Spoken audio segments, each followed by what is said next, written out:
말씀은 디모데후서 4장 9절부터 마지막 절입니다.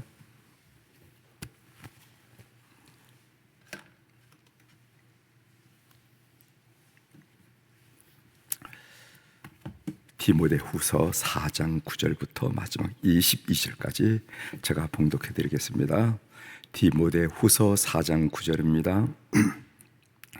너는 어서 속히 내게로 오라. 데마는 이 세상을 사랑하여 나를 버리고 데살로니가로 갔고, 그레스게는 갈라디아로, 디도는 달마디아로 갔고, 누가만 나와 함께 있느니라. 내가 올 때 마가를 데리고 오라. 그가 나의 일에 유익하니라. 두기고는 에베소로 보내었노라. 내가 올 때 내가 들어와 가보의 집에 둔 겉옷을 가지고 오고, 또 책은 특별히 가죽 종이에 쓴 것을 가져오라. 구리 세공업자 알렉산더가 내게 해를 많이 입혔음에 주께서 그 행한 대로 그에게 갚으시리니 너도 그를 주의하라. 그가 우리 말을 심히 대적하였느니라. 내가 처음 변명할 때 나와 함께한 자가 하나도 없고 다 나를 버렸으나 그들에게 허물을 돌리지 않기를 원하노라. 주께서 내 곁에 서서 나에게 힘을 주심은 나로 말미암아 선포된 말씀이 온전히 전파되어 모든 이방인이 듣게 하려 하심이니 내가 사자 입에서 건짐을 받았느니라. 주께서 나를 모든 악한 일에서 건져내시고 또 그의 천국에 들어가도록 구원하시리니 그에게 영광이 세세 무궁토록 있을지어다. 아멘. 브리스가와 아굴라와 미 오네시보로의 집에 문안하라. 에라스도는 고린도에 머물러 있고 드로비모는 병들어서 밀레도에 뒀노니 너는 겨울 전에 어서 오라. 우블로와 부데와 리노와 클라우디아와 모든 형제가 다 내게 문안하니라. 나는 주께서 내 심령에 함께 계시기를 바라노니 은혜가 너희와 함께 있을지어다. 아멘. 22절까지 함께 제가 봉독해 드렸습니다.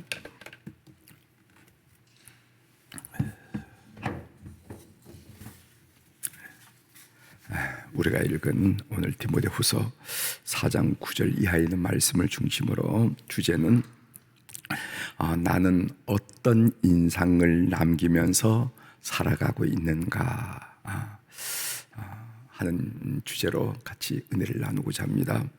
우리가 산다라는 것은 그냥 사는 것이 아니라 주변 사람들에게 또 소속된 공동체에게 인상을 남기지 않겠어요? 그죠? 인상을 남깁니다. 어떤 인상을 남기면서 오늘을 살아가고 있는가 하는 그런 이야기입니다.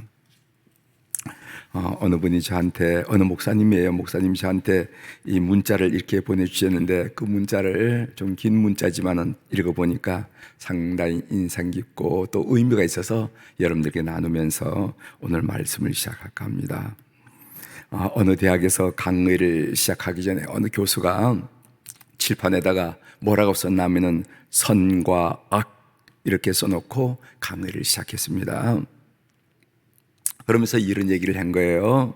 어떤 부부가 유람선 여행을 하던 중에 지중해 지브롤터 해협을 지나다가 큰 폭풍으로 해난 사고를 만났다.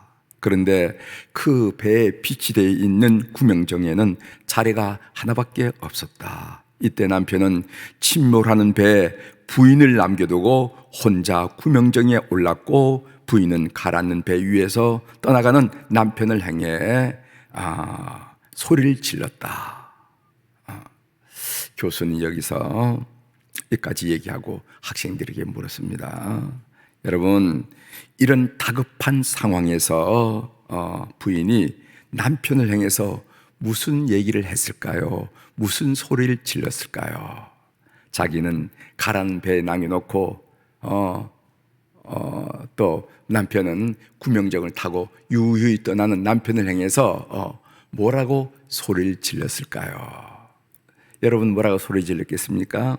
그랬더니 이 얘기를 듣는 학생들이 흥분하고 또 격분해서 말했어요. 뭐라고 말했냐면은 아마 그 부인은 그 남편을 향해서 이런 얘기를 했을 겁니다. 당신을 저주해요.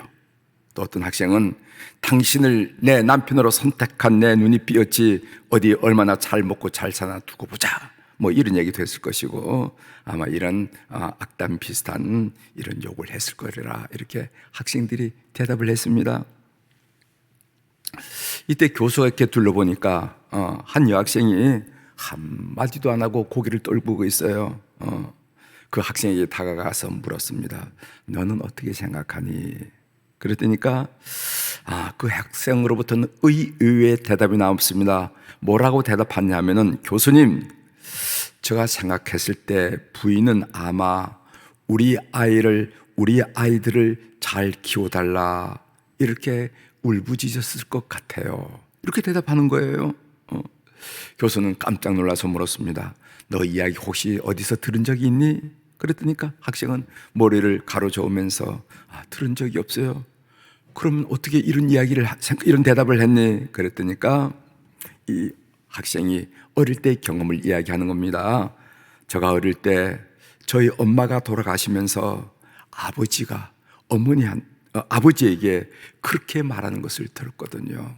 여보, 우리 아이들 잘 키워요 한 얘기를 어머니가 병으로 돌아가시면서 그런 이야기를 했는데, 그 이야기가 생각나서 그렇게 대답했을 뿐입니다.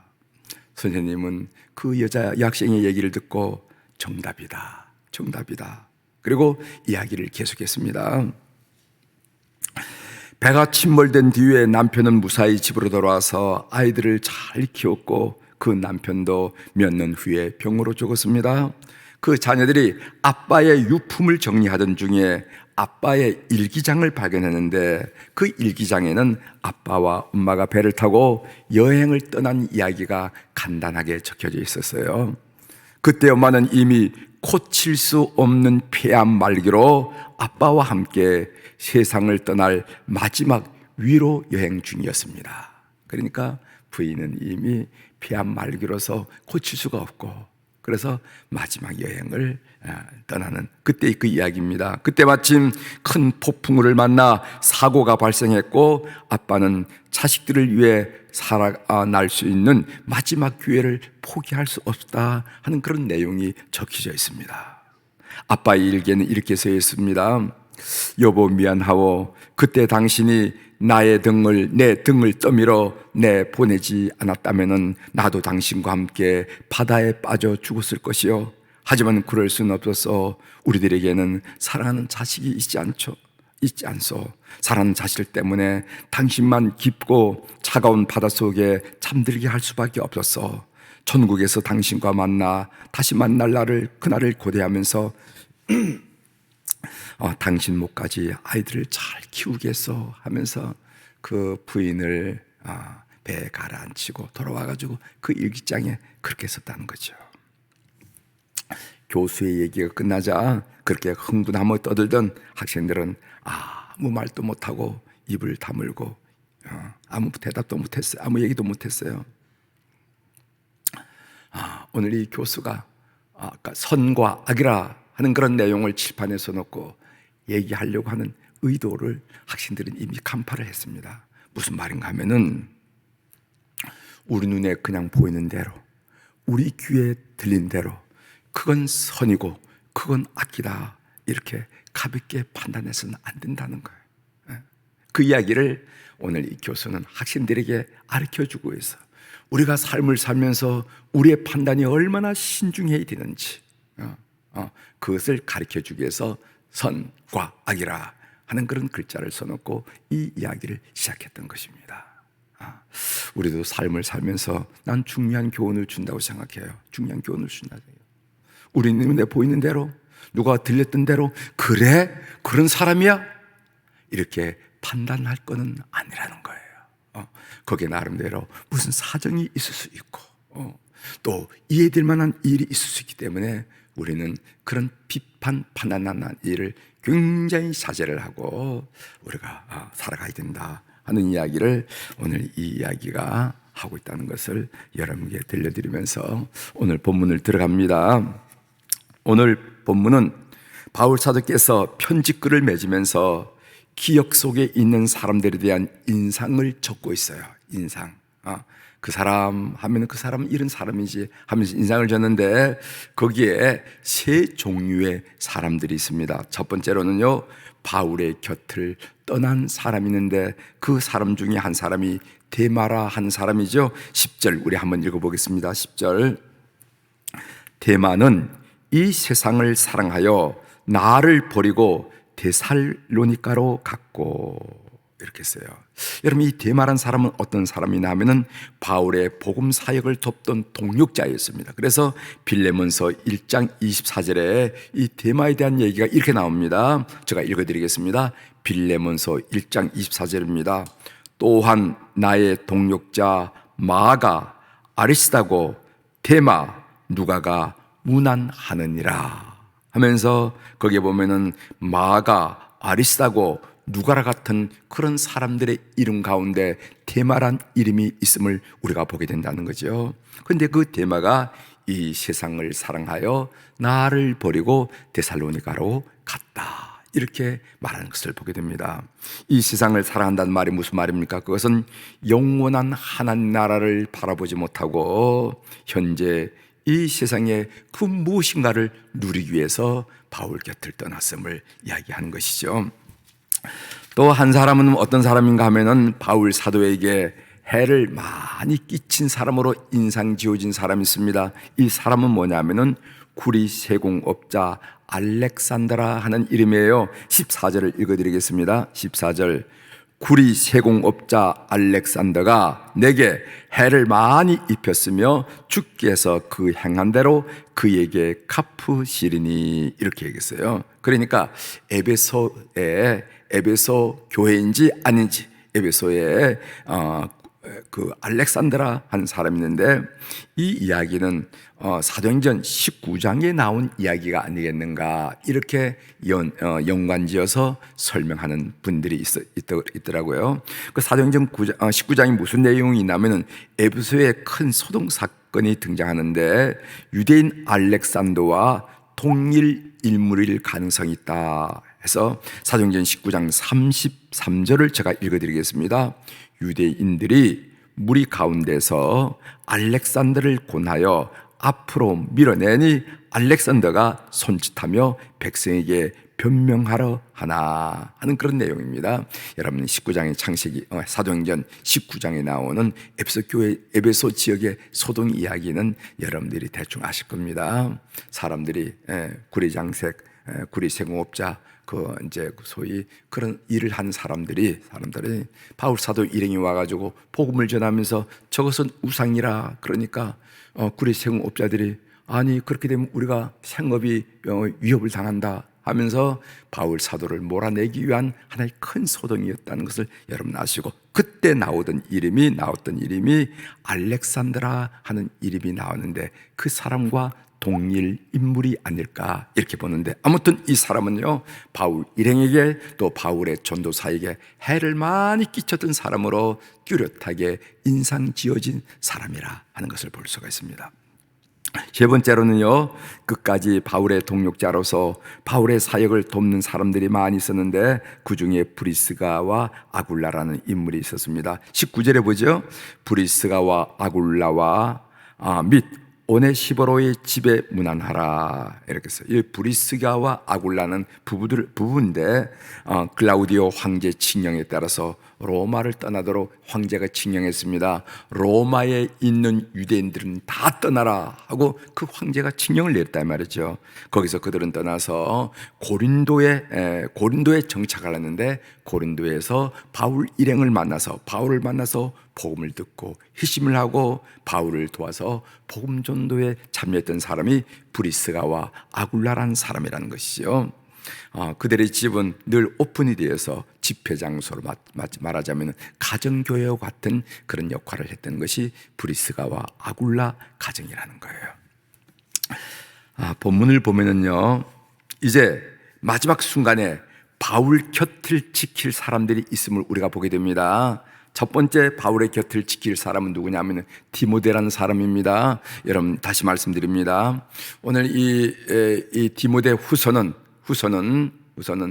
이제 순교의 그림자가 한치 한치 가까이 다가오는 그 순간, 그래서 바울 사도는 어렴풋 무엇을 예상하는가 하면은 오늘 이 감옥 생활이 내 인생의 마지막이구나, 전제와 같이 부음이 되었구나 하는 그런 것을 예상하고 예감하면서 지금 얘기가 전개된다는 것을 꼭 기억하시고, 실제로 디모데 후서를 마지막으로 바울 사도는 순교를 당한다 한 얘기도 여러분 기억하시고 이 말씀을 드리십시오. 그러니까 마지막 순간까지 바울 곁을 지킬 사람이 누가 있는가? 첫 번째는 디모데입니다. 9절을 읽어드리겠어요. 9절.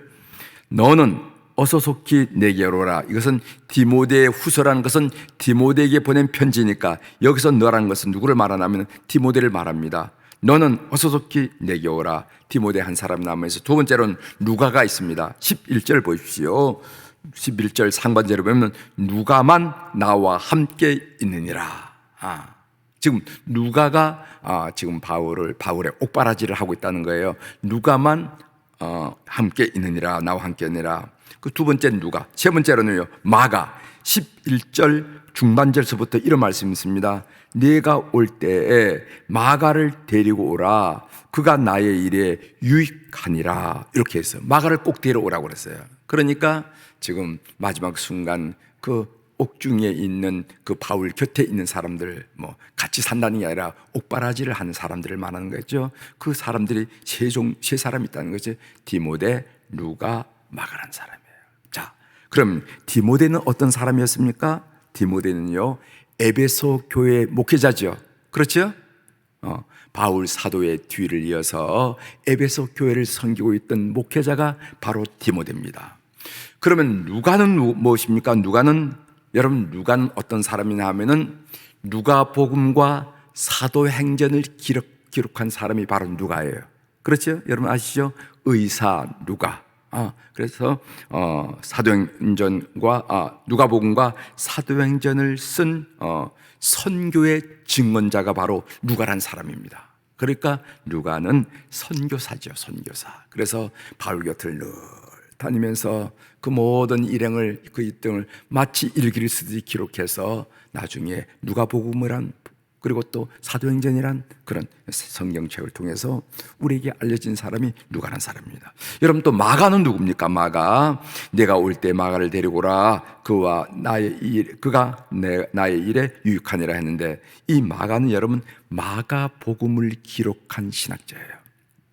복음서 중에서 제일 처음에 기록된 것이 마가입니다. 마가. 그래서 디모데 후서를 쓴 다음에, 바울 사도가 쓴 다음에 바울이 순교당하고 바로 이어서 지도자인 바울 사도가 순교를 당하니까 그 초대교회가 흔들림이 있었습니다. 그럴 때 마가는 중요한 것은 우리 주 예수 그리스도시라고. 우리에게 있어서 바울 사도도 중요하고 베드로 사도도 중요하지만 정말 우리에게 중요한 분은 예수 그리스도라고 선포했던 것이 마가복음입니다. 마가복음. 그래서 디모데 후서와 이어서 바로 흔들리는 초대교회를 견고하게 하기 위해서 기록한 말씀이 마가복음이고, 그걸 보고 옥마가, 그것을 중심으로 마태도, 누가도, 또 요한도 이렇게 나왔다는 걸 여러분 아시잖아요. 따라서 바울은 마지막 순간에 이들을 곁으로 로마로 부른 이유가 뭘까? 이런 것이 생각이 나요. 그 이유가 뭘까? 그것은 바울 사도가 우리 주님께서 분부한 선교를 마지막 순간까지 완성하려는 그런 열망이 강하지 않았겠는가? 이런 묵상 중에 결론이 나온다는 거예요. 내가 이제 이 길이 마지막 길인데 남아있는 시간이 얼마 없는데, 이게 6개월이 될지 1년이 될지 모르는데, 이 기간 동안에 내 이 선교 사역을 완성하기 위해서 디모데를 불러서 다시 한번 목회의 중요한 가르침으로 목회를 맡기고, 또 마가를 불러서 우리가 신뢰하는 예수 그리스도가 어떤 분인지 그 이야기를 정말 마지막 말씀을 전하고, 그러기 위해서 마가에게 유익하니라 얘기하면서 마가를 불러오도록 하고, 또 누가를 곁에 둬서 그의 선교 사역 중에서 역사하셨던 그 성령님의 거룩한 역사를 경험하면서 후대에 남기는 이런 일을 그가 마음속에 생각하고 이런 사람들을 그가 불렀지 않았겠는가, 이렇게 묵상 중에 깨달음이 왔습니다. 여러분, 가슴이 뛰지 않습니까? 우리가 이런 사실을 묵상하면 정말 가슴이 뛰어요. 디모데는 마지막 순간까지 우리 주님께서 부탁하고 당부한 선교의 역사를 완성하기 위해서 이런 일에 필요한 사람 누구겠느냐? 디모데가 필요하다, 마가가 필요하다, 누가가 필요하다. 하나라도 정확하게 분명하게 우리 주 예수 그리스도의 복음을 알려줘야 되겠다 하면서 선교 완성을 해서 말했던 그런 일을 생각하면 정말 가슴이 뛴다는 것입니다. 가슴이 뛴다.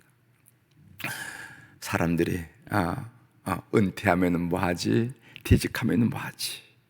무엇을 하고 시간을 보낼 것인가 하는 그런 우리네와하고는 전혀 다른 것을, 이 면모를 우리가 보면서 다시 한번 큰 도전을 받습니다. 여러분, 퇴직하면 뭐하지? 은퇴하면 뭐하지? 뭐하겠어요? 복음 전해야지, 복음 전해야지. 이런 마음을 새로이 하는 여러분이 꼭 되시길 바랍니다. 하나님 음성 듣기로 한마디만 하고 마치겠어요. 저는 본문을 묵상하면서 저에게 질문하는 질문을 들었습니다.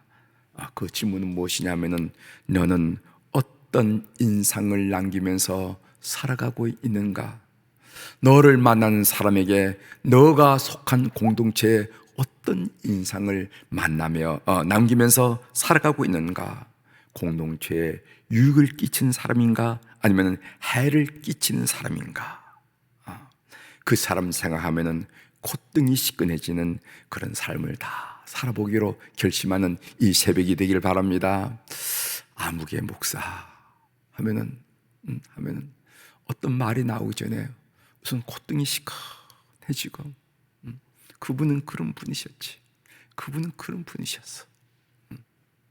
어느 권사 하면은 콧등이 시큰해지면서 그분은 그런 분이셨어.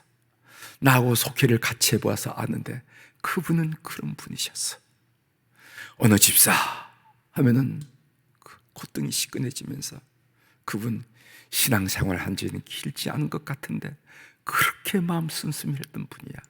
이렇게 인상 지어지는 그런 삶을 살기를 주의 이름으로 부탁을 드립니다. 기도하시겠습니다.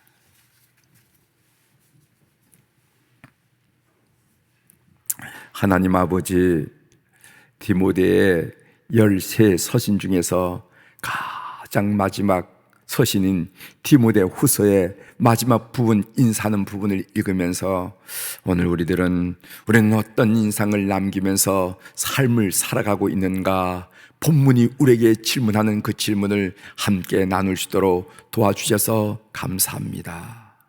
그 목사님 하면은 그 목사님은 그런 분이셨어 하면서 다른 말 하기 전에 콧등부터 시큰해지면서 감동받는 삶, 그 장로님, 그 권사님, 그 집사님 이름을 떠올릴 때 그분은 하면서 콧등부터 시큰해지는 그런 삶을, 그런 인상을 살아갈 수 있도록 저희들 삶을 지도하시고 오늘 또 그런 삶을 결단하는 저희들 될 수 있도록 은혜를 베풀어 주옵소서.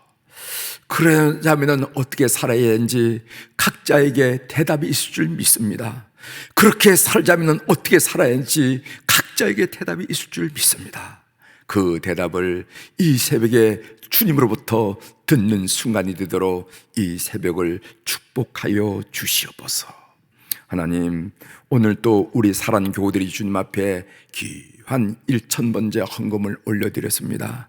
눈 밝으신 우리 하나님 아버지, 귀 밝으신 우리 하나님 아버지, 하나님만 철저하게 신뢰하고 기록한 그 사연들, 그 이름들을 주께서 기억하여 주시고, 너가 나를 이렇게 믿는데 나도 너희를 그 믿는 만큼 내가 너희 삶을 한번 책임져 주리라 하는 그런 음성을 들으면서 순간순간 우리 삶에 개입하시고 간섭하시고 이끄시고 축복하시고 보호하시고 구하시는 하나님의 놀라운 역사를 경험하는 우리 교우들이 될 수 있도록 이 헌금을 주께서 연락하여 주시옵소서.